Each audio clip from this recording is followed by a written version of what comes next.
નમસ્કાર મિત્રો, ગઈકાલે આણંદ જિલ્લાના વાસદ પાસે જે સીઝરો દ્વારા ખોટી રીતે હેરાનગતિ કરવામાં આવે છે તેને રમેશભાઈ વનકર દ્વારા રોકવામાં આવે છે।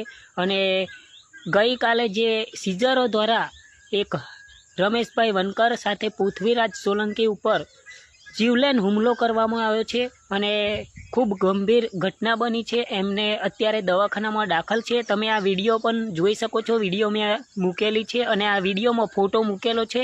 અત્યારે એ હોસ્પિટલમાં દાખલ છે।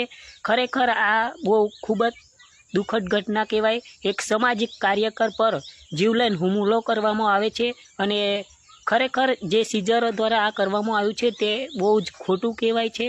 જય માતાજી મિત્રો, વિડીયોને શેર કરજો અને પ્રશાસન દ્વારા અત્યાર પછી શું પગલાં લેવામાં આવે છે, આ જે જીવલેણ હુમલો કર્યો છે એ સીઝરો ઉપર શું પગલાં લે છે એ હવે જોવાનું।